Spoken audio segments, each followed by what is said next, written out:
I'm so excited to be talking to you about human design and the connection between human design and the moon, but Yeah. also manifestation, because that's a big topic. And I'm definitely not gonna say this now. I'm gonna save this for later. But like, there's something with human design that I think is really important for manifestation that people don't know about, and I think also a lot of people don't know a lot about human design. Yeah. There are people that are clued up, that that have been kind of in our circles, but then there are other people that are like, what, Yeah. like, what is human design? So Mm. Liv, would you mind like just like introducing yourself, like who you are, Of course. Yeah. what you do, like what human design is, for anyone Yeah, that doesn't know? cool. Yeah, so I'm Livy. I'm a human design reader, guide, mentor, I guess. I read the system. So really what it is a combination of ancient wisdoms that come together. So it pulls on the philosophies of astrology, the chakra system, the Kabbalah tree of life, and the I Ching, which is an ancient Eastern philosophy, an Eastern sort of medicine that speaks to the book of humanity. So lots of ancient philosophies coming together into one fairly new and modern system. And I think you're right. I think some people are aware of it, or there's rumblings of it now. It's fairly new. The system was only channeled in like the late 80s. So it's Is only... it true that it was channeled in Ibiza in like 1984 or something like that? Yeah, so I think it was 89, Okay. but yeah, that's right. Ra, the guy who channeled the system, he was living in Ibiza. And I guess, so he describes it as hearing a voice, and went into this almost like 8-day meditation where he downloaded the system and worked on it really until he passed, to bring it to life. Because at the beginning it didn't necessarily all make sense to him, and I don't think he was I think the story goes he wasn't particularly spiritual, didn't like necessarily like have a Oh, spiritual really? background. Yeah. And yeah, so it came through him, and then he devoted the rest of his life to kind of bringing it to life in the way that we know it now. But can you imagine an energetic download of that size? So Yeah, it's I like, think, it makes me think of, have you ever done, are you Reiki attuned? yeah, Reiki It's one, like I've with like done. Dr. Yasui, isn't it? It's a similar kind of thing. He Mm, went on this vision quest and then got the download yes. of what Reiki is. So I wonder if it's a Yeah. similar kind of Mm. channeling. Yeah, it could well be. I think there's probably certain astrological influences at the time going on, and yeah, maybe he just had the openness to receive it. And I did read at one point that he'd kind of pushed it away when he first downloaded it because it was almost too overwhelming. But then it kept coming back to him, So I think That's just like much a of... nudge though, isn't it? That's your intuition. We Exactly. were talking about this before Yeah. we started recording. Like, you'll keep Yeah. getting these nudges and they'll wake you up in the middle Mm, of the night. You'll be in the middle of exactly. doing something Yeah. else and they come through. And if it's meant for you, it won't go away. And I think that's what happened with him. So there was a real journey with it. And yeah, like I said, it's kind of, it's sort of, people know about it. I guess in the spiritual circle, some people are aware of it. But it is quite complex. Yeah, because it's Just to all of look those at the chart. systems. Exactly, yeah. So breaking it down, you kind of do, I think, need an analyst or a reader to help you really understand your chart or your design, much in the same way you'd need an astrologer to like work through your natal chart. And I think, people might already know what their energy type is, but that's just really the beginning point to it all. There's so much more wisdom as you kind of unlock the chart and go through into this whole world of information, and it goes really deep. So yeah, it's for me it was my medicine. It kind of Yeah. came How did you get into it? How did you find out yeah. about it? What was your... So I think it was kind of a long journey for me, and various pieces in the puzzle sort of moving to me towards it. But it sort of started when I was in my early 20s, I think, when I was totally lost. I'd had a really bad breakup, and I went to the other side of the world, you know, trying to seek happiness. Like the grass is always greener in Australia or New Zealand. Yeah, that's what I did. Yeah, It's worth a trip. I definitely, yeah. So went over there, you know, as a real lost soul, kind of seeking a bit of direction, and yeah, just didn't really know what was going on in my life. You know, I How had old were that. you then? I was in my early 20s. Okay. So I'd gone through, you know, that traditional sort of linear path, school, sixth form, university. I'd studied law and French at university, and I wasn't sure when I graduated if I wanted to go into law. So sort of started working in an investment bank for a while, and yeah, had this big breakup, and I was just like, I need a break, you know, I need to kind of get out and away, and yeah, go and find myself. And so I went to the other side of the world to try and do that. And you know, it took 10 years or so of healing to kind of really realize that everything that I needed was in here. Yeah. And I was constantly, you know, throughout these 10 years trying to seek answers from outside, and traveled back through Thailand, got into Buddhism for a while. Like, I was Wow. super curious about different spiritual practices. Yeah, found meditation and yoga and astrology, and I think all of these, yeah, like I said, pieces were kind of coming together to me. And you know, I met you on this journey as well. Yeah, we met, what is it, Obanyan? How long Yeah, ago was that? Oh my God, gosh, it that was was a such while a good ago summer. now. Such a Yeah. good summer. Yeah, I had the best time, and I think there was, yeah, this kind of opening spiritually that was You gone on happening. And your own? Were you there on your own? I went on my own. And because Yeah, I'd didn't done. you hand? Was it we were like you were due? Like was it a group of girls and their names all began with J? Yeah, that's right.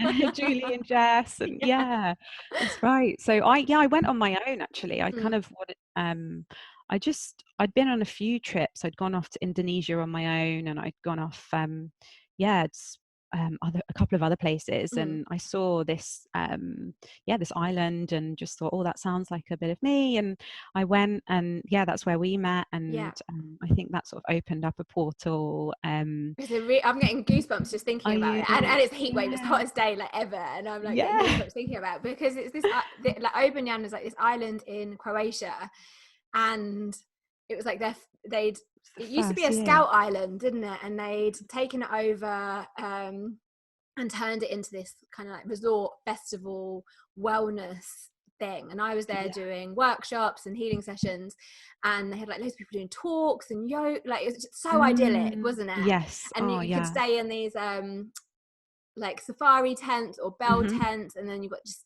this island, you've got the sea around you, and there was this Yeah. house like crystal like running through the rocks.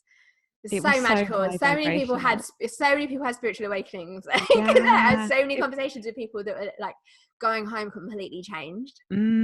Yeah, I think, and that felt like that, you know. There was this, yeah, I'd gone through this kind of portal, and then there was no sort of turning back in a Yeah. way. And yeah, and then, you know, when you just start noticing these synchronicities and doorways start opening, and I was working as a lawyer at this point, and not really fulfilled in my day job, and sort of questioning, you know, diving again deeper into these spiritual practices and reading a lot, and got to the point where I took some time out of work to go to South America, and did some traveling there, and ended up working on a reforestation lodge in the Amazon jungle. And we encountered this shaman, so we weren't kind of looking necessarily for any I guess like spiritual trips or Because you'd gone with your endeavors, guy, or hadn't you? Gone with your yeah, boyfriend. yeah. So yeah, I'd gone with him, and because we'd done some work together, hadn't Yeah. we? Because I Yeah. remember it was like the potion, was it the potion workshop at Topshop? And Yes. you were like Yeah. manifesting to like go traveling, but like you were like, I don't know if my boyfriend will go. I was like, Yeah. put it in. Yes, yeah, because I think I was thinking about India at the time, and then yeah, somehow we just ended up like creating this space for the South America trip, and it was really really transformative. So anyway, the shaman just appeared in this kind of this in the jungle, in this reforestation lodge, and we were As they staying there, do. and It literally, sounds yeah. so magical. Yeah, it was crazy. Like they were, you know, he was coming to stay over Christmas and New Year, Mm. and he was doing lots of workshops and ceremonies, really. And we hadn't really thought about doing ayahuasca. People were Mm. asking us, like, would you be interested? Because that's why a lot of people go there, isn't it? Yeah, that is actually. I think that's one of one of the Obviously for pulls. other reasons, but there's Mm, a group of type of people, isn't it, that go for that kind of yeah. tourism. Yes, definitely. Yeah. And you know, I'd been reading Ruby Warrington's book. Mm.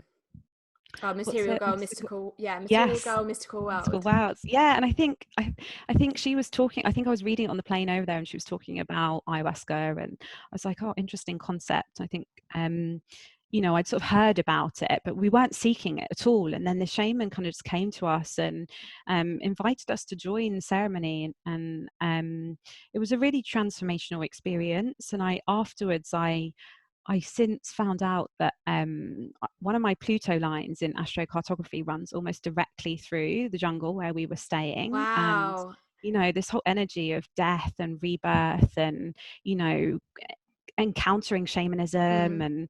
and yeah, different worlds really.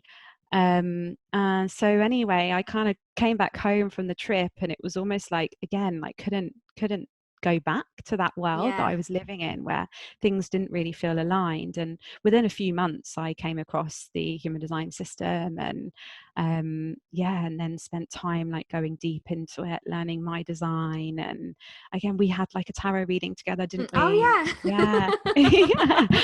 yeah. So yeah, you've been key part of my journey in terms of like where I am now. So yeah, I'm a projector in human design. Projectors tend to go quite deep into things, I Mm. think.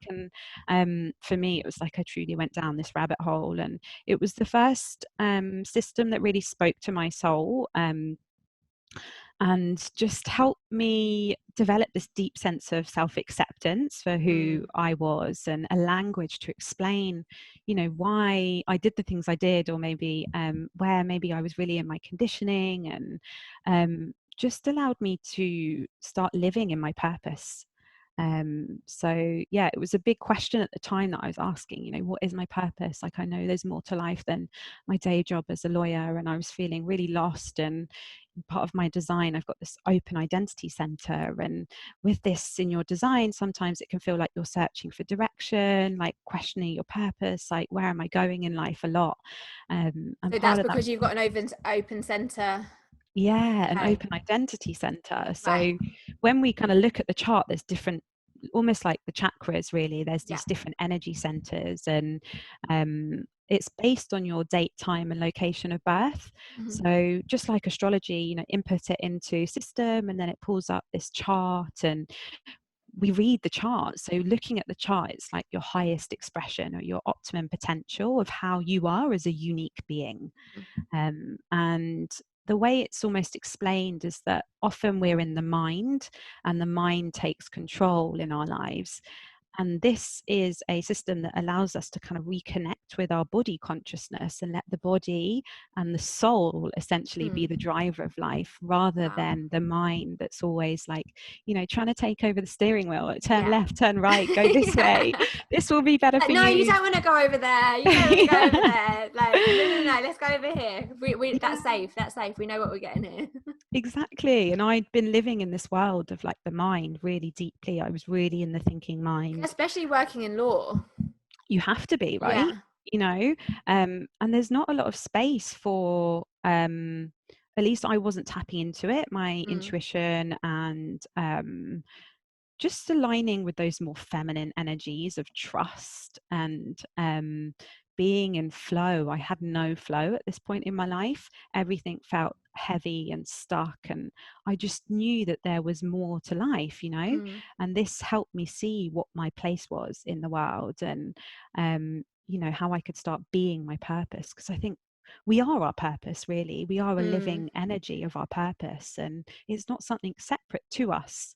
So just reframing and reconditioning and peeling back these layers that I've been living through really helped me. And I think that's so interesting you're saying about purpose, because that's been something that I've been reflecting on a lot, where so many people want to know what their purpose is, and like their soul purpose, like, and I've really been thinking like recently, it's just to be who you are in the moment. Like that's the purpose, to be who you are in the moment. It's not this achieving, striving, something with a kind of grand label. Yes. Because I think a lot of people think that their purpose is either downloaded and bestowed on upon them, like, oh, this is what you're meant to do. And especially I think when people, if you're feeling unsure of like where you're at, and then you're comparing yourself and you're like, they know what they're supposed to be doing, they know what they're supposed to be doing. All of us are only really doing what we can with what we've got in the moment. Like people, I was thinking like people will think, oh yeah, doing what I do is my like life purpose, but I might end up doing something else, like not that I'm planning to, but things change all the time. And I think this year is showing us rapidly how much is changing, and the way that we are perceiving things and the way that we are connecting with ourselves is changing all the time. And I think when we think, oh yeah, this is my life purpose, this is the thing that I've got to do, then we can put so much pressure on it and lose the essence. And like you were saying earlier, when you first connected with human design, like it spoke to your soul. And I think that's something so important for people. It's like when they're like, well, what should I be doing? What speaks to your soul? Not what should I be doing? What is that person doing? And that looks successful, so maybe I need to do that because then I can be successful and live happily ever after. It's like, what is speaking to your soul, rather than what's going to earn me the cash, or what's going to going to look good. I think that's so true. And like you say, it's not something that's outside of us, it's totally within us, and we can find our purpose by just following that curiosity and that thing that's like sparking a light within us. And it's not like you say, it's not bestowed upon us, but I do think neon sign, and that's the thing, I think some people look out for these neon signs. Like, and like the guy, did you say his name was Ra? Who like he meditated for 8 days and he got the download. So it can happen like that, but most people aren't. I want the answer straight away. I don't have to meditate for 8 days. I can't even meditate for 10 minutes. How am I going to meditate for 8 days to get the download? Definitely. And I think it's such a big word, isn't it, in life, and certainly I think in the spiritual world. And it's not, like you say, it's not just this one set thing. It evolves and it changes all the time. But what I do think this system helps with is showing you a little bit about your place in the world, and at least looking at, we can get an indication, just like in astrology, from our sun energy, our sun and our earth energies in our design, what our place is, or at least what our life theme is, and this energy that we're constantly vibrating all the time. And that can give us a little bit of a clue. And I don't think we're meant to know the answers to this. There's these pieces that kind of come into the puzzle and, connect together. And then as we take one aligned step at a time towards following that, that's when it, the path starts to unfold, and we sort of maybe see the light at the end of the tunnel where we'd been in a bit of darkness. And for me, giving myself permission to just see life that way and be in life that way was incredibly healing, when I'd been this, forever searcher for stuff that was maybe, and I do think you need to go on this mystical journey sometimes to, go round and round to almost like break free from that, just that feeling of being a little bit trapped in discovering who we are and what our place is. But also, like you're saying, it's about the journey. We have to go on, like, exactly. And for you, and probably very similar for me, when I kind of have my moments of clarity of like, this is what I'm meant to be doing now, like for this year or this week, this is things. When you have that journey is what led you to that point. You can't have one without the other. And as uncomfortable as it can be, and monotonous and confusing as you're moving through it, it is for a higher purpose. It's taking you somewhere. Definitely. As long as you stay open and also call in the support, like call in the mystical experiences. It's putting yourself in the way of it. Yes, it's not going to find you binge watching Netflix. Like, as good as fun as that can be, if you get into a good series, there's nothing wrong with that. But that's not where, I mean, saying, I don't know, I'm saying that, but it might be for someone that they're watching that thing and they're like, oh, this is what I'm meant to be doing. That might be their way in. Clarity. But putting yourself in it, going to a moon ceremony or going on a retreat or going, so you've got that space to really go within and feel into your answers. Like, it's putting yourself in the way of that spiritual awakening. Definitely. And, you know, like, life is not linear. So we have to go through these cycles and these waves and these ups and these downs. And some, you know, working with people at the moment, some people are in this space of tension and of darkness. And I sometimes have to, like, remind myself that, or at least not sort of bite my lip and sort of say, like, this is a really exciting place. Yeah, you know? I do. Whenever my friends are like, oh my God, this is falling apart, I'm like, yes, like, sorry, like, but this is good because you're letting go of some, like I was gonna say letting go of a big shit, like,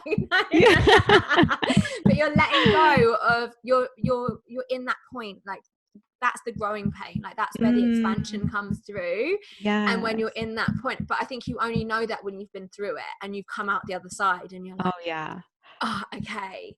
But when you're in it, it is like, it is hard. And like, I've learned to, like, try and not be like overexcited when they're like, I've just been dumped, I've been sad. Those things, it's like, great, because you've been so out of alignment with where you're at, and this is where you need to be. But I think that's something with human design. I think that you said the human design types are just like, they're just a snippet, aren't they, the types? And that, like, for anyone, as I'm saying types, for anyone that doesn't know what the types are, would you mind, like, just really briefly, simply explaining what they are? Yeah, sure. So again, similar to astrology, you've got, like, maybe if you think about your sun, moon and rising sign, I guess the type is pretty, like, equivalent to that. Like, you can, that's like the entry point to it. But there's 5 types in human design. And so let's maybe start with the manifestors. They're just about 10% of the population. So manifestors are the true catalyzers or initiators. They bring things to life very quickly, and they're the only type that don't need to wait for something to happen before they go, really, before they co-create with the universe. And they have this incredible, powerful aura, which is all designed really to have an impact on people. So they are the fire starters, and they are here to really step into their power, like we all are, but they have this unique way of doing it. And each type has this aura that really describes how it's here to move in life. And, you know, you and your best friend might be manifestors, but you could be completely different, like, in terms of the setup of your chart. So it just really explains the type in terms of how we're here to exchange energy with the world around us. That's at its, like, most basic. And then you've got the generators, who are the life force of the planet, and together with another type, the manifesting generators, they are really here to be the almost like the builders, the workers, but work in stuff that they love doing. So they're here to shine their light in the world, and a lot of their body's intelligence is coming from what's called the Sacral Chakra, so that gut feeling that we associate with. So they're here to respond to life in almost like a yin way. So the generator aura is open and enveloping, and it draws life towards it. And then they have this consistent life force energy running through them, available to put towards stuff that they love doing. And when they love doing what they're doing, they really experience this flow and this rhythm of life that's very aligned with the pulse of Mother Earth, because they are the life force of us. And, you know, we are all connected, we are one. And they're kind of showing us that connection, and that if we, in some ways, it's a little bit it's turning into the self and working out, what do I love doing as a generator? Am I putting my energy towards that? And the more I do that, the more energy that I have, and the more lit up that I kind of become. So yeah, that's the generators, just really briefly. And then we've got the manifesting generators, who are hybrid of the generator and the manifestor, but they are by design more generator. And they're here to respond to life as well. But once they get that that yes, or that movement towards the thing they want to do, and they visualize it happening, and they check in with what's called their authorities, their unique decision making, they can really go quite quickly after that point and catalyze and really bring to life the thing that they've been, you know, envisioning. So they tend to be quite multi-passionate people. They move quite quickly through things, and lots of MGs that I read for, they've got fingers in all of the different pies, like not just one thing on the go. Yeah, one of my best friends is at MG, and her husband always jokes like, "Oh, another course." Signed up to another course that you're not going to do it. Like, you're not going to do. But that's what I think manifesting generate. That's what. One of the things I think, knowing your type, it gives you that permission slip to be like, this is what I meant. This is what I meant to be. This is the way I operate 100%. best. And like we were saying earlier, that we all have programming. And I guess, like, would you say that like human design is to help you undo the programming? It's like, this is like your blueprint of like what you were born to, but in that process you were loaded with lots of different programming from around you, and it's like, how do you come back to that? 100%. So, you know, the whole idea with it is really deconditioning and peeling back the layers of who you are not, to become who you are, and the highest expression of how you came here to be in the world. It's got full body tingles when you said that. I know. It's so beautiful, you know. And I like often we can get to this place without the help of other systems. I think sometimes, again, like I was saying at the beginning, like the pieces kind of coming together, this maybe helps us see our place a little bit more. And I think we're all here to be very unique beings, and we've been living in this homogenized world where we're you know, following this linear path. And it doesn't have to be that way. Like, we can step into our power and start aligning and coming back to who we are inside, rather than following or chasing something that we are not. But they say it takes 7 years to decondition. You have these deconditioning cycles, and from the first like awareness of human design and readings, it takes 7 years to peel back layers of conditioning, which to me makes sense. You know, if we've been living in our conditioning for you know, however long, however old you are. So it makes it a beautiful system for kids and people who, you know, aren't so programmed or already in a conditioned state. And I think that is just part of civilization, you know, as you grow up and you're being influenced subtly but deeply by those around you, you know, peers, parents, you know, from all of their conditioning and their programming. And just the media, there's so much from the media and things around us. It's so insidious that we don't realize how much we're being conditioned. So this is just, it gives us a tool and language to kind of help us really peel back and be like, okay, well, where am I maybe not on my path and had kind of headed off in a different direction? How can I come back to my uniqueness and my gifts and follow my skills and, you know, my light? So yeah, that's just a beautiful kind of part of the process, really, to almost unbecoming who we aren't, and becoming who we are. And like so if we haven't, I interrupted you before you like finished off no, the other two, because but other people, like, she said there were 5, and now like, what one am I? So what else is it? So you've got manifestors, generators. So manifestors are like the initiators. Fire starters. Generators are like the life force. They've got to be kind of excited about what they're doing. And then you've got the MG and manifesting generators that are kind of like a bit of both. So they need to initiate, but they need to be into what they're doing. So they kind of start with that response to life, just like the generator would, and then, you know, do I have available energy to put towards this thing? And then then they can just kind of fully go. They have this moment of truth where they get that kind of connection in vision, and they're off. And everything that they do is like a lesson or a skill or something that they're here to learn, and then on to the next thing. And there's just this beautiful brightness like that comes with an MG living in their design. But that can also be hard though for an MG, because it's like there's so much conditioning to be like, you know, you need to know what you're doing, and then that's what you're doing. But for an MG, I'm doing this and I'm doing that. And if they've got programming of, oh, I'm flighty, or I Yes. can't commit to anything, or like jack of all trades, like master, like there's so much Yeah. program around. And I think that's so powerful. Like I know for my well, like one of my because I've got a few manifesting generator friends actually, Do you? but for Yeah. them it is that, oh, it's okay to do that, that's what I'm supposed to be doing, that's what I'm here to do. And as soon as you realize that, it takes off the pressure. Yeah, yeah. And they're here to break the mold, you know, they're here to show us a different way of doing things, Yeah. like coming out of the linear path and move into the non-linear, you know, do permission to do all of the things. Because I don't think there's any right and wrong. It's just experience, really.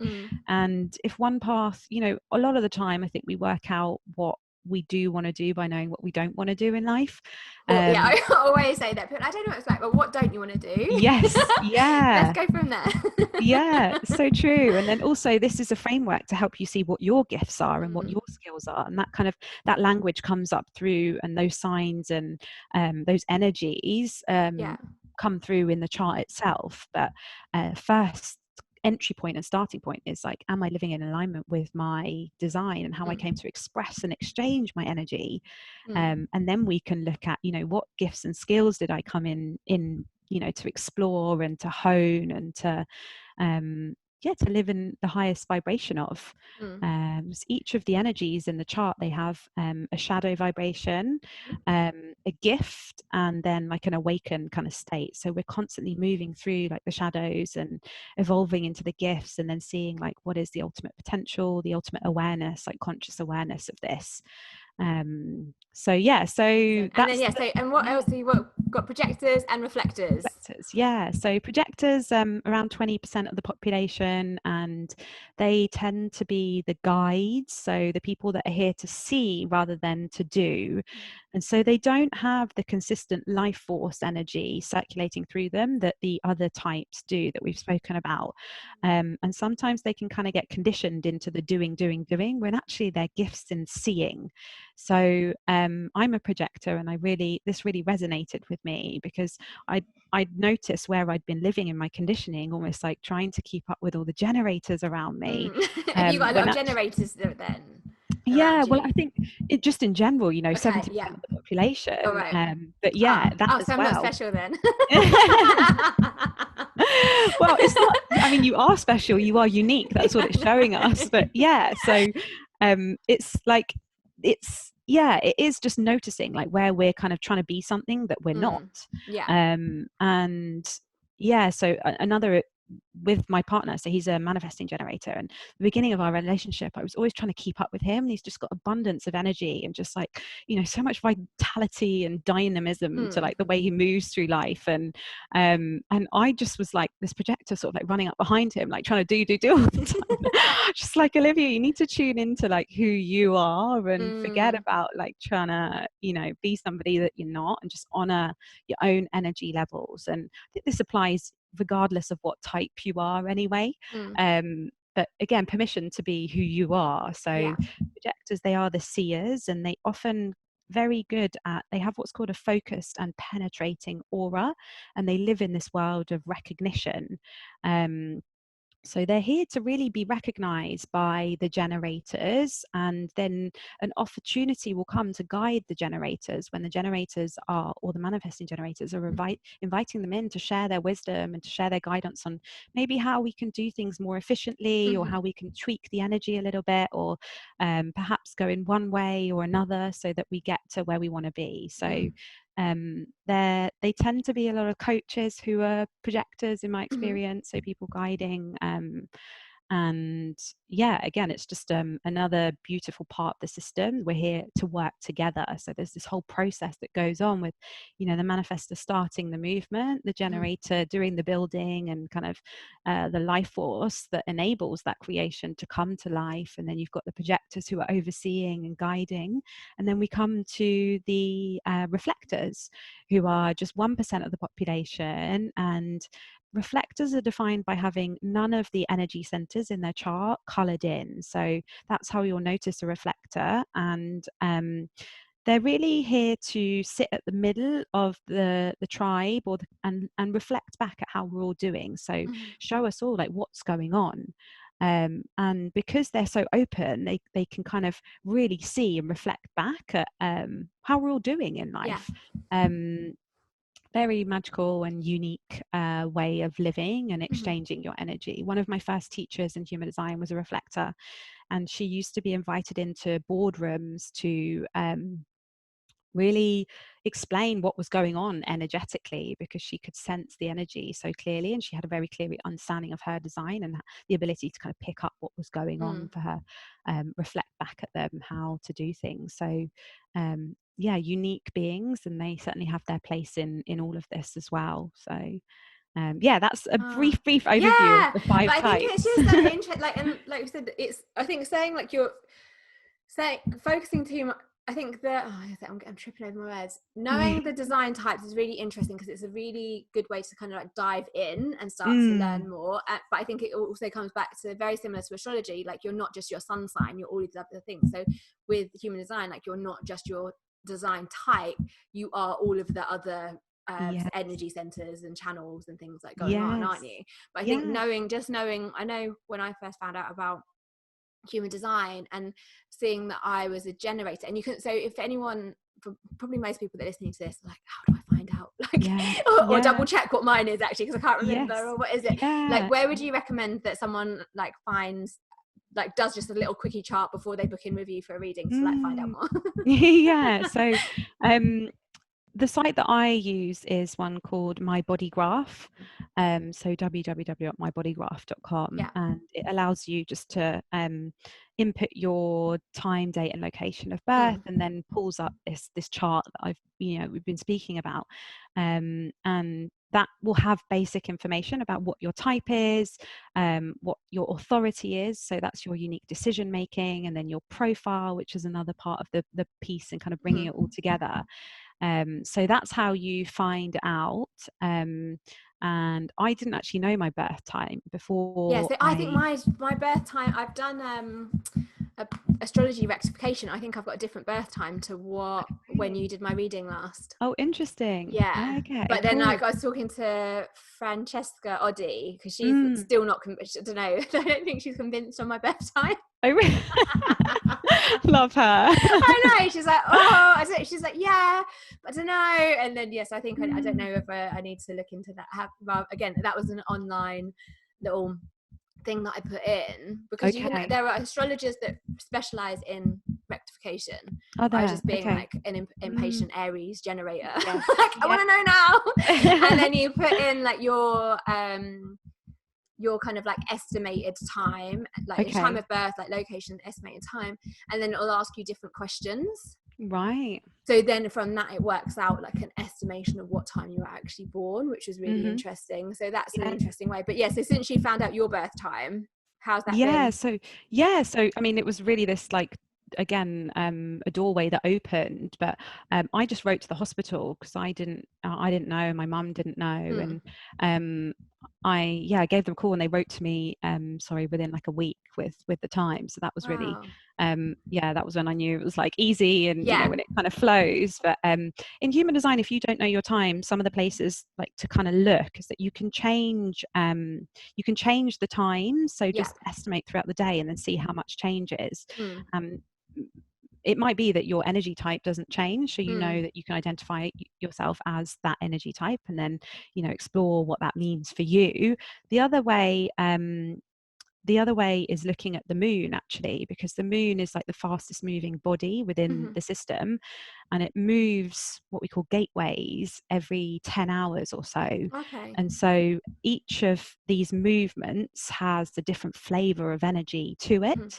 And so there might be one flavor that resonates a little bit more deeply than another. So I know sometimes that's a way that people can look, but I guess you'd need the help of somebody to explain what those energies were if you didn't know. It is like, I think even just if you know, because with your human design type, so like generator, manifesting generator, is that, how much does that change? So if you were born on like a date, are all the people born on that date that sign, or is it way more? Not, You're like shaking yeah. your like, no, it's so complicated. If it was that easy, it would be great. But Yeah. I mean, sometimes it More does complex, stay the yeah. same, but other times it can change. If you were born, like, if it was the difference between morning or evening, that could change your type completely. Potentially. Wow. Yeah, I have seen that happen. It's all to do with the placement of the sun, well, placement of all of the planets, really. But the sun will change. So similar to astrology, you know how you've got the constellations. In human design, we have gateways. So there's 64 different gateways in the sky. And your design is really calculated by looking at the position of the sun, the earth, the moon, the nodes, and all of the planets in the different gateways. So if you've got, you know, the sun in gateway 17 will be in Aries, Right. say, for example. I think it actually is, but mine, for example, I've got the sun in gateway 45, and that's in Gemini. Right. So yeah, it's calculated almost like in the same way as astrology is. And it will change. The position of the sun obviously is moving every, I think, I'm not sure exactly how many days, maybe it's like 4 or 5, but the transit's always changing, and that's what's changing our design, because each of the gateways that are activated in the chart, this is getting quite technical,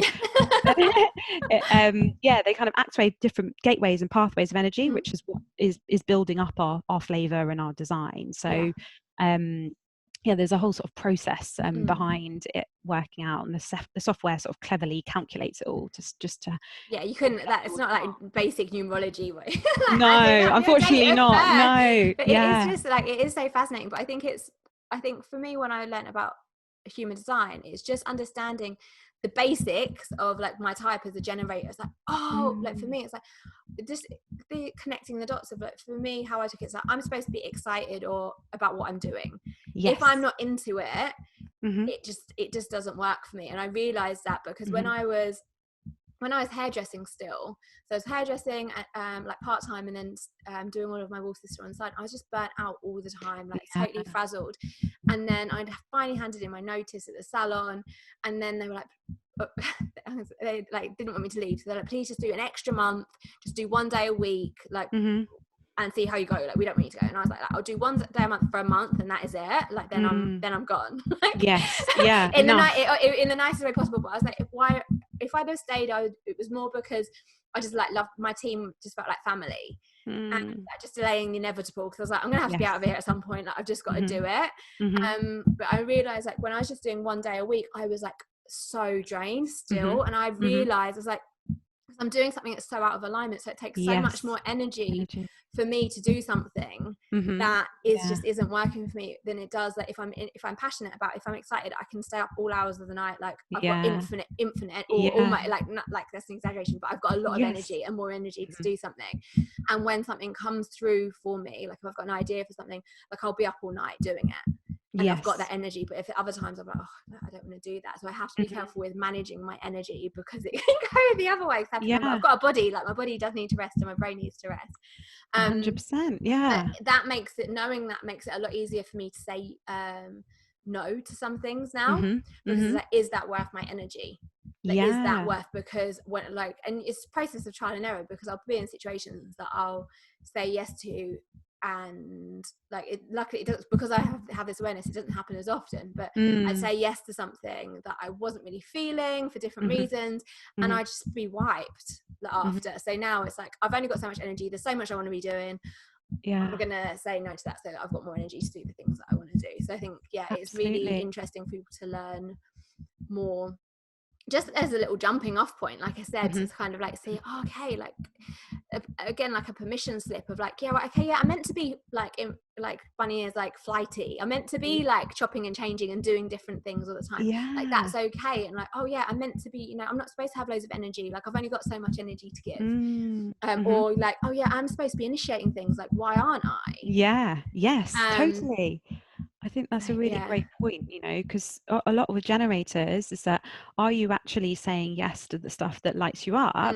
And we need to create space for that, because Yeah. if we're not, and we're saying yes to stuff that doesn't light us up, that's going to make us feel really drained, really heavy, tired, frustrated, not in joy, No. and in flow. And so where are you saying yes to stuff that's not actually stuff that you want to do? And how can you start, slowly saying goodbye to that stuff, or at least saying no, so that you can create some space for more to come through? And I think we'll be surprised at the generosity of the universe when we actually start creating the space, and we That's send the magic though, isn't it? That is, people don't trust it. They're like, I know, trust. Because it's just doing it, taking that leap of faith. And whenever I think of this, I think of like the film The Beach. Yeah. Have you watched it with Leonardo? Yeah, I love that film. I mean, I know it all goes west, but before it all goes west, I'm sorry for anyone that hasn't watched it. It's a really old film. Like, if you haven't watched it, where have you been? Yeah, right. There's this bit, and they're trying to find this paradise, aren't they? This like secret place, and they're so close to it, but they have to jump off this cliff into this water, and they're so scared, aren't they? They're like, do we, don't we, like, let's just go back, but they do, and they're like, it's just amazing for like a little while.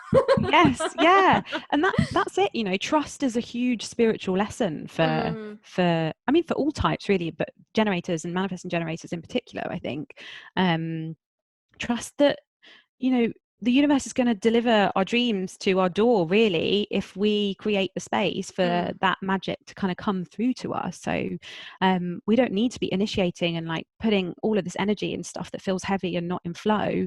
If we just slow down and tune in and listen to our body's consciousness of like, is this a yes or a no? Because that intelligence is coming from our soul, it's coming from within.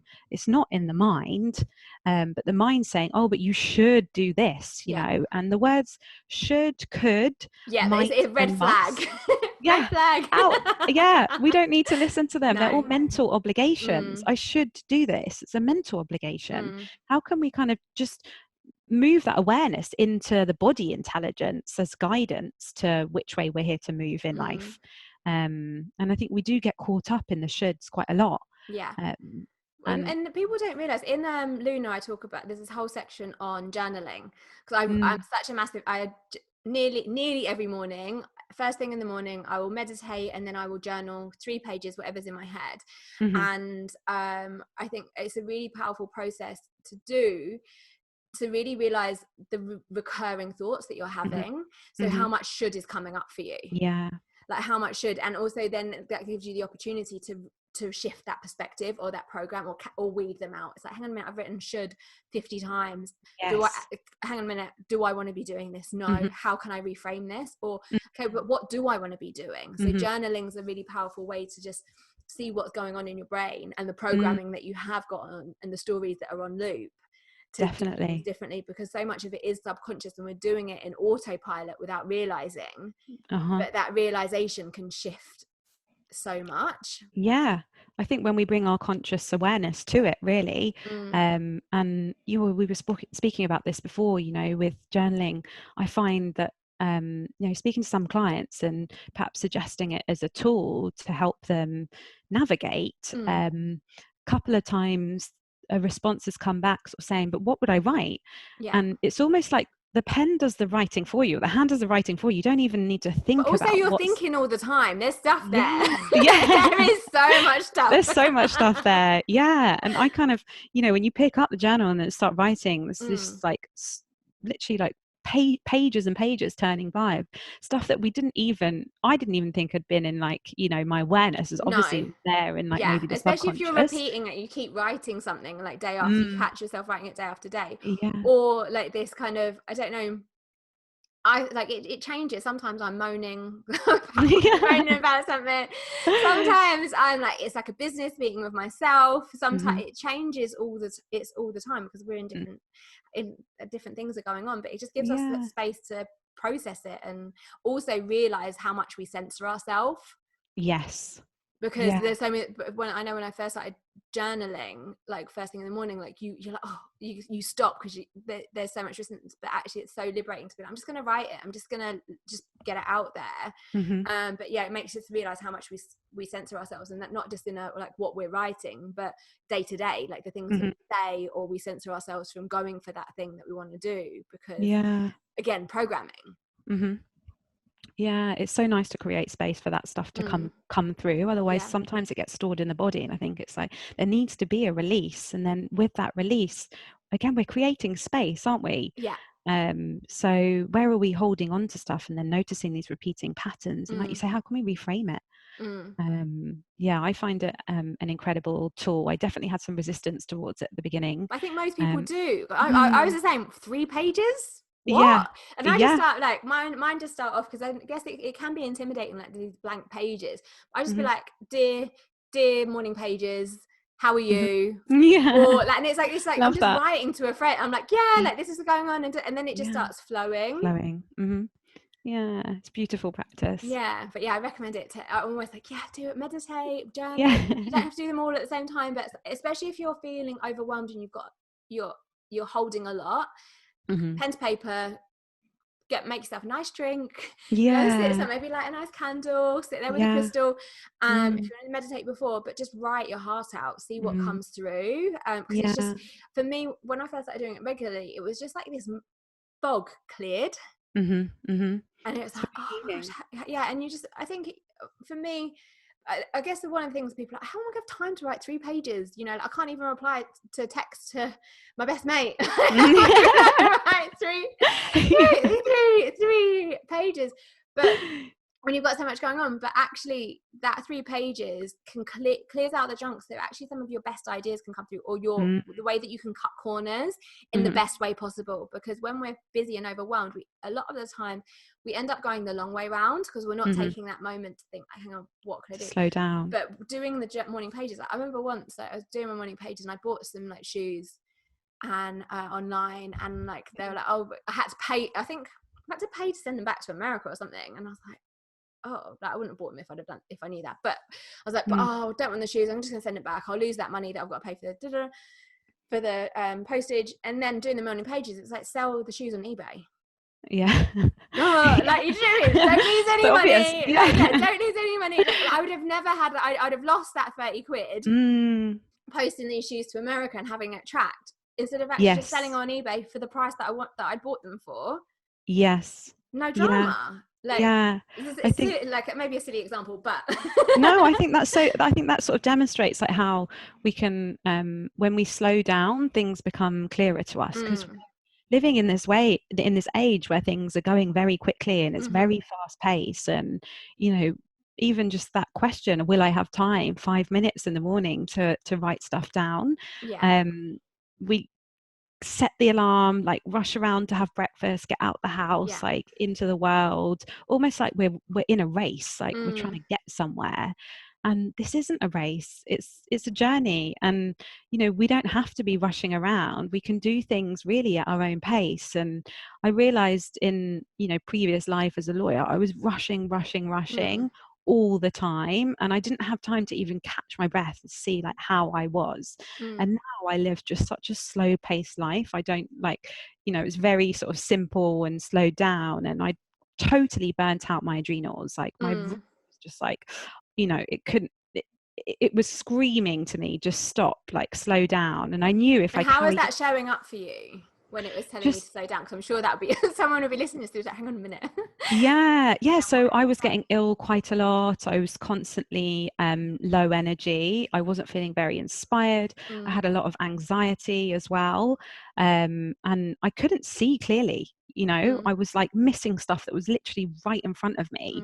And then I just, with these practices and over time started slowing down. And it's just been the biggest gift that I've given myself, because I think we're constantly putting pressure on ourselves to go out, to win, to achieve, to hustle, to be the best version of ourselves. And often the guidance for that is right there in front of us if we just slow down and tune into it.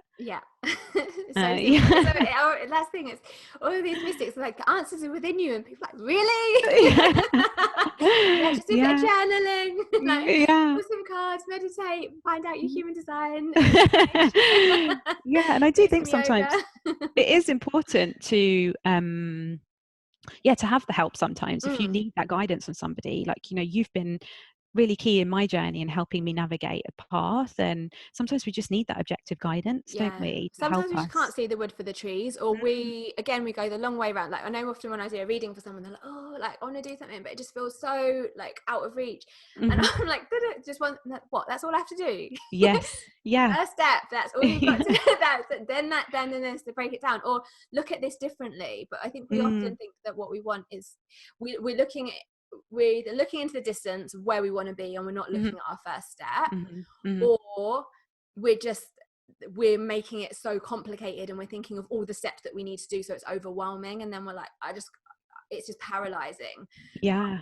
Saying like, just sign up to that course, Yes. just invest in yourself, say no to that, start phasing whatever out. But often we just can't see the wood for the trees. We're in it, you can't like, we're so in that world that having a reading with someone, and I get that most of my clients, like, the feedback after reading, it's like you just read my mind, like it's what I've been thinking. So it's nothing that I don't know. I was like, that's what you needed to hear, because you needed someone that's not you to say out loud what you're thinking, because you're not crazy. There is a reason why this is coming up, and it's coming through for me to tell you, because you can have this and so much more.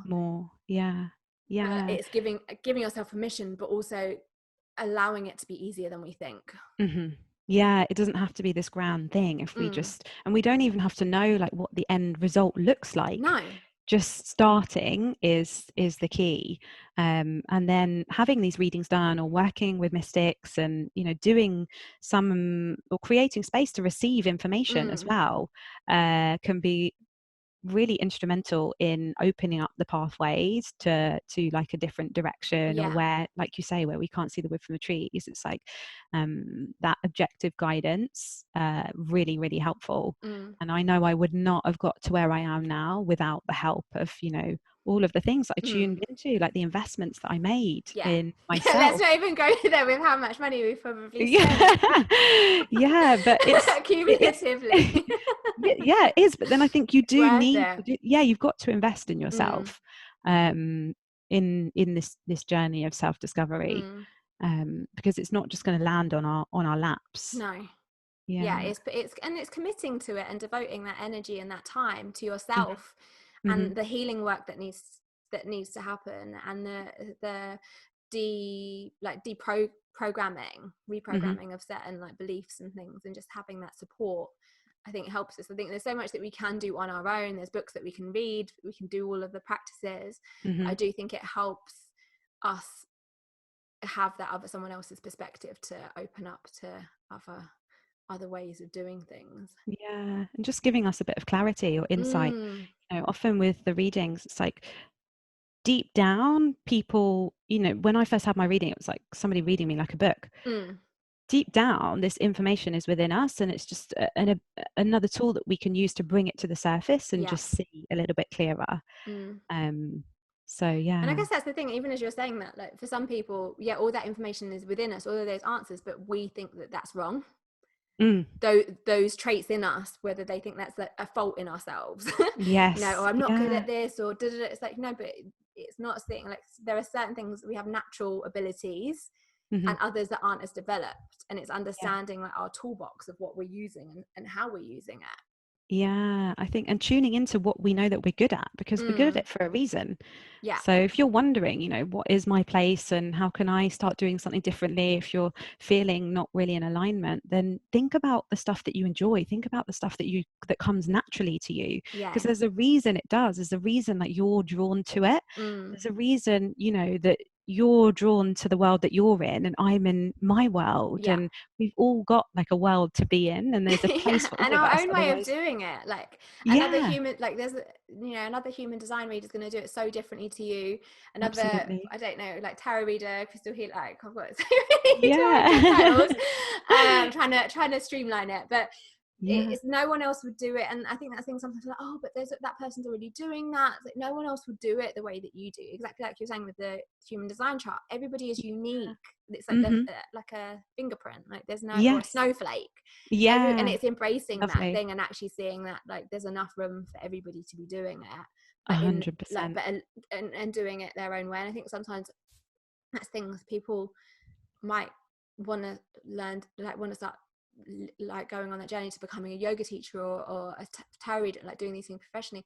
Sometimes they get tripped up, I think, by trying to do it how someone else has done it. Yeah. And I think for me, that it's the biggest lesson that I like learned, and I would say to them, do it your way, Yes. because it will resonate with people so much more Hmm. than when you're trying to do it how you think you should, or how someone that Definitely you maybe look up to and think, does all it. right, that's how they've done it. But I think it's Yeah. really, really harnessing like your unique, what makes you unique and how you want to do it. So how your intuition is saying, maybe start doing this Instagram series, for Hmm. example, but you're Hmm. like, but so and so's just done that thing, and that Yeah. was really I need to do that. Like, but your Hmm. intuition's like, do this thing. Yeah, come this way. Yeah, Yeah, absolutely. those Yeah, things.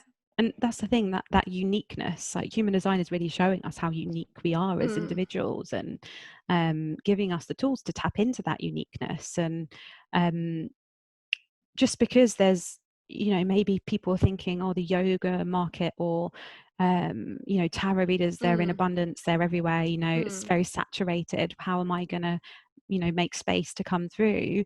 Well, there might be a reason why some people are drawn to tomorrow's favor, some people mm. are drawn to somebody else's, Yeah. because we each have a flavor, and there's a resonance that will happen with that person. Mm, I'm drawn to you for a particular reason, but somebody else might do your job in like their own way, and yeah. my best friend might get the guidance they need from them. So Mm, there is space for all of us, mm. and I think when we shift that mindset, and we get intentional about these kind of things, then our path starts to emerge. Yeah. Yeah, and it's just such a nicer way of doing it, for seeing like, all right, this is about collaboration rather than competition. Like, that Mm-hmm. person's success doesn't take away from yours or someone else's. It's like Yes. everyone's success, people's success is opening also doors, and kind of seeing that Hmm. there are other ways and there's opportunities to be had. I was going to Definitely. say something, but it's completely just slipped my head. But it's like, when you think about like hairdressers, like I mean, I used to be a hairdresser. Think how many hairdressers there are. Yeah. It's yeah, because I think I'm sure there will be people that are listening to this being like, oh yeah, I'm working, like trying to bridge from one career into something mystical. Hmm. It's important to sort of think about it. But Definitely. oh my gosh, I feel like I could talk to you for I hours. know. I've just realized I'm gonna have to do like I really think I'm gonna do a series 2, like, just get everybody back. But because this podcast is like another phase, and it's about the moon. Like, Yeah. what is the moon represented in human design? Like, how does that work? Or what does that mean? Yeah, so position of the moon, what really happens in human design is you've got these positions of the planets in the gateways, and they're Mm-hmm. all imprinting flavors of energy. And depending on the energies that are activated, Mm-hmm. that will show in your design. So we start really, I guess the moon's energy can only really be seen in the context of the sun and the earth, and maybe the moon's nodes as Mm-hmm. well. So just starting with the sun. So the sun is our life force energy, and it gives about a 70% flavor of our chart in Mm-hmm. terms of looking at our place in the world and what light we're here to share. If you think about the sun's energy, it's pure philanthropy. It only gives, it doesn't know how to take. So Mm-hmm. position of the sun is sort of saying to us, how can we give our light? Like, that's our life's work. And then you've got the earth, which is the grounding energy, the feminine. It's the yin to the yang of the sun. Mm. And it's about, integrating that life force energy that you're here to express in the world. The moon is the driving force. So it's Okay. that, it's almost like the position of the moon is going to reveal how we're actually putting and what's driving us to put those Right. energies out there into the world. So Oh, almost like the elder daughter of mother of right. the earth energy. Yeah. How can she express that energy, the grounding energy of the earth? Mm. And I think the moon is also reflected in the light that other people see around you, Okay. and your inner nature kind of coming to the surface. Mm. So it will be activated by a gateway of energy, and Yeah. that will be expressed in your design, which really flavors how you move in the world. Mm-hmm. And like, how, because I was saying this to you before we started recording, like Yeah. because I've seen you on like full moons, like, all right, the moon is moving through this gateway. Mm. And I always think of like, what, like, oh, I can't think what film it is, like Stargate or something. Yeah. That's how, when you say that, that's what I see, like this like portal like going through. But like what, so we're working like with new moons and full moons in human design. Like how does that work? How do you, when you're sharing these posts, what is that all about? Yeah, so much like, if the full moon is in Aquarius, then similar to human design, if the full moon is sitting in the energy of, let's say, gateway number 45, that's going to have a certain flavor to it. So it's moving through all of the different, so there's 64 different gateways in the sky that it's constantly kind of rotating basically through, and that's flavoring the energies that are being transmitted. Just like, full moon placement in Aquarius or in Gemini, it's going to mean a certain thing. So it will really depend. So each full moon, each new moon, there will be a different flavor of energy that's being imprinted, and like an archetype that we're here to harness, and a little bit of guidance as to what's coming up energetically. But because there's 64 different gates all carrying a different flavor, it could mean lots of different things. So and the moon moves very quickly. So the moon's moving every 10 hours into a different gateway. So, just in the time that we're kind of like speaking today, and like later on, it will have moved. So if you're just looking at transits, basically, so moon's in gateway number 35 today. 35 is all about experiences, and it sits in the throat center. And it's about and that's what we've been talking about. Exactly. Yeah, that's exactly it, really. It's like the expression. It is the expression of what's going on, expression of emotional experiences. It's talking about a love of talking about emotional experiences. So it's really flavoring what's going on from sort of day to day. We can take, just like when you journal, maybe you kind of start with what position of the moon today and how that's influencing the energy. With human design, we can do the exact same thing, like looking at the gateway of energy. What does this gateway mean? And 35 today, it's all about progress. It forms part of what's called the channel of versatility in human design, and that's it's in the experiential circuitry, all about new experiences, a love of speaking about experiences, and progress, and almost like wanting to see the change and speaking about the change. I know, very aligned. What else was I going to say? So that's just also interesting. What I was going to say, but in like coming back to like the moon and everything, so that's like the moon's in like the moon changing signs like daily. There's a daily moon sign, it changes every 2.5 days in astrology. And that brings a different, and like I've written about that in Lunar. Like I talk about like choosing certain days for a photo shoot. Public speaking, like I will do that on purpose, because I've noticed when I do it on a day that isn't like, say when the moon is in Cancer, that is not a day for me to be like, Cancer is like home loving, introspective, lots of feelings. That is not the day to be like, take my photo, look at me. It's not like, I think it's not it doesn't work for me. It might be different for different people, but it's starting to understand like the cosmic weather forecast and working and harnessing with that energy, so that definitely you've just got a little bit more awareness of what you're working with, but also there's so much potential to make your life easier and harness certain energies at different times. Exactly. It's just like tuning into the collective energy, the transit energy, and understanding, I'm feeling like emotional today, or might be because the moon's activating one of the gateways in the emotion center in human design. It's like connecting you up emotionally. Today by transit, we've got access to our voice, so it's a good time to speak and speak what's, on our emotions maybe, or just an energetic resonance that helps us understand a little bit more about why we're feeling one way or the other. So I mean, based on, I don't know if your time will change this, but in your chart you've got the moon in gateway number 30, which is in the emotion center, and it's gateway number 30, and then it's got this particular flavor of line 5, and this is all about the desire to feel into things very deeply. So with this energy we can really embrace and acknowledge the diversity of emotions and these different experiences that are going to enrich our life.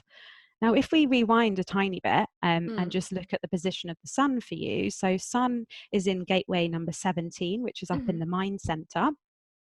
And 17s is all about opinions and attunement to higher levels of consciousness. So we could say in your life, like, you're here to really attune to higher levels of consciousness as your life's work and being of service to a higher goal. So you're here to really make the world a better place, if you want to see it in terms of like one, and reminding us all that we are just, that recognition that we are one. Yeah, it's beautiful. And so you've got that as your that sun imprint of energy, life's work. Then we look at the earth, gateway number 18 for you. This is in the spleen. So 18 is in the spleen center, so the center of instincts and intuition and fear.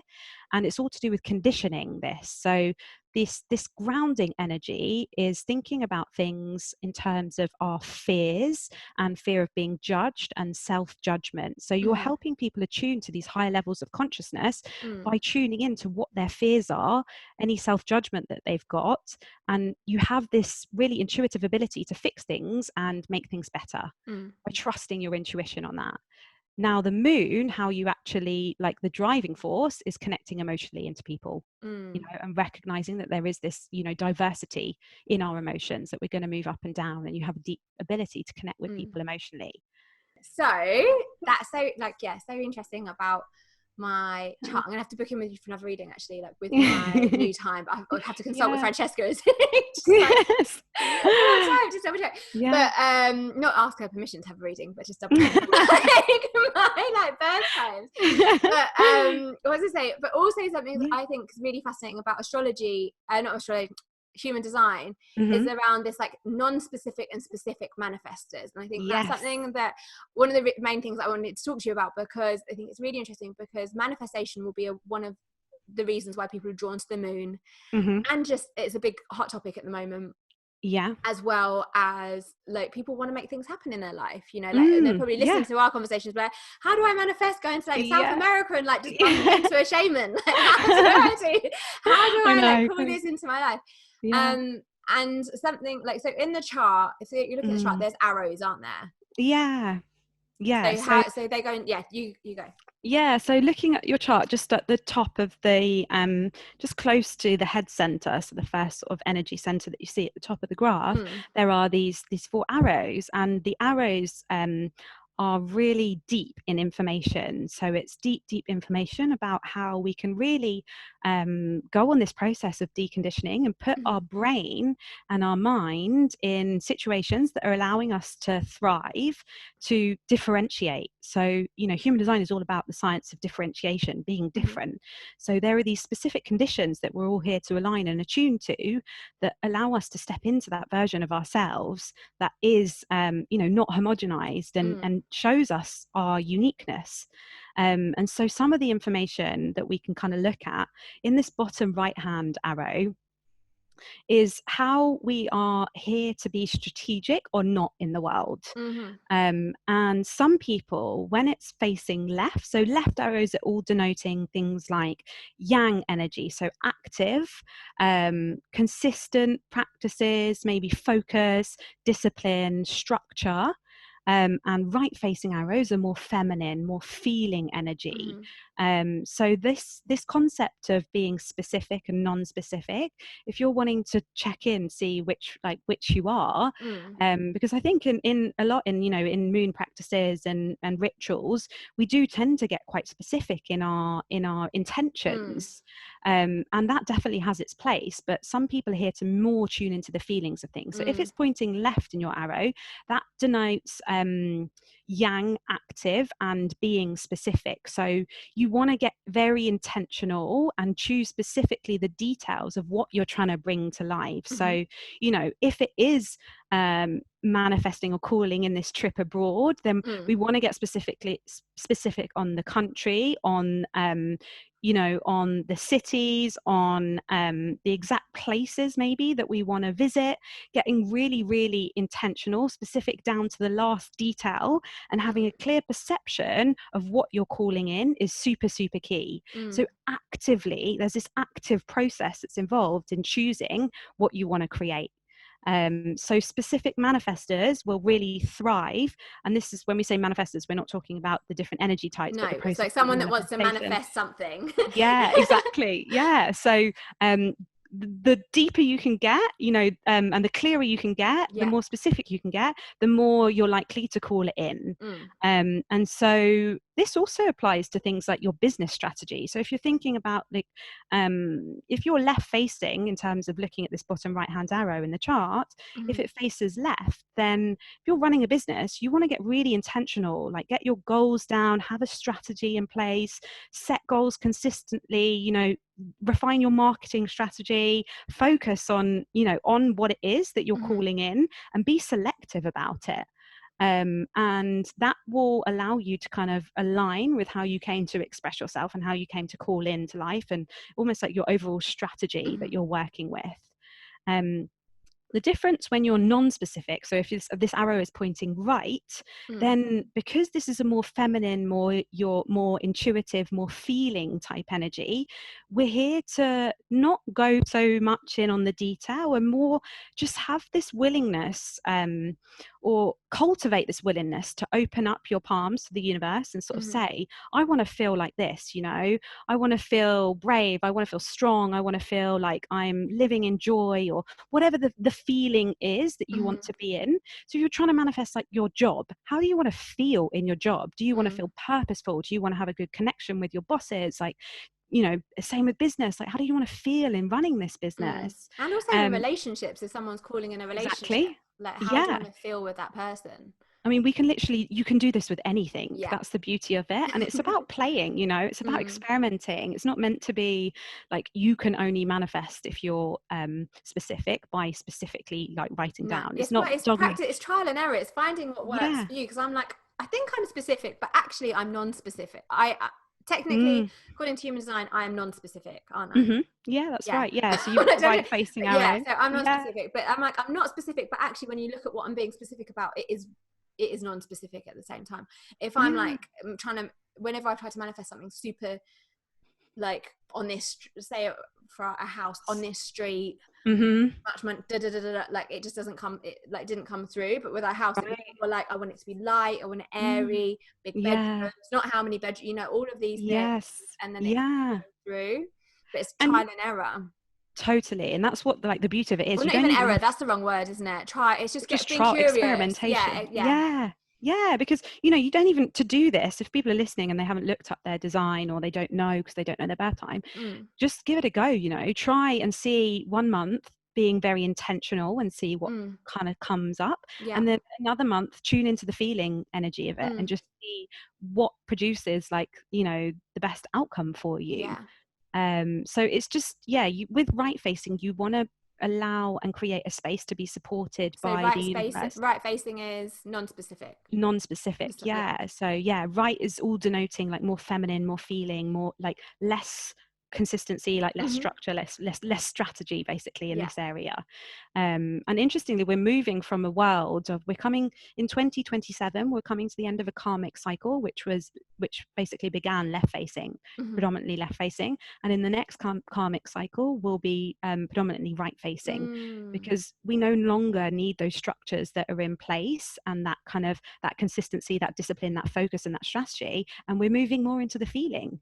You know, which is one of the big transformations that's going to happen, and big what we call mutations in human design in 2027. And for me, it's at this point where the work of, you know, the healers, people like you and I, anyone in the kind of healing space, let's say, that work is really going to be coming to the surface and needed more than ever, because the old structures and paradigms, they're breaking down. And we can see that already. Exactly. This is the beginning of it, you know, the last 7 sort of year cycle from 2020 to 2027. So yeah, I mean, neither's right or wrong. Most people are a combination of, left facing arrows and right facing arrows. And there's so much detail in these arrows. So, we start with the digestion at the top left. Are we actually fueling our brain in a way that is aligned and allowing it to process at its optimum? Then beneath that, are we in the right environment for ourselves? And then are we strategically in the right kind of place? What's our, which direction are we in, this kind of peripheral, or are we going in on the details? And then finally, what's our motivation in life? So yeah, we'd each have a unique motivation. We've got what's called a transferred motivation when we're not following our correct path and we're going off. So incredibly rich in information. Yeah, wow. Yeah, it's just sort of showing us like, this is the path to be your unique self. Align with your digestion profile, get yourself in the right environment.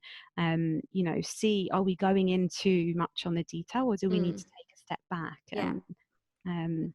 So that's just a brief overview. I love Non-specific. that, yeah. And then and as we wrap, like, that's just been so interesting, and I'm sure like I'll add like show notes like on my website, so with all links, so that people can dive in deeper and find everything out. But I've been asking all of my guests this question before we close, like, if you could go back to another phase in your life, when would it be? Like, would it be to like just enjoy that moment, or would it be to go back and give yourself a message?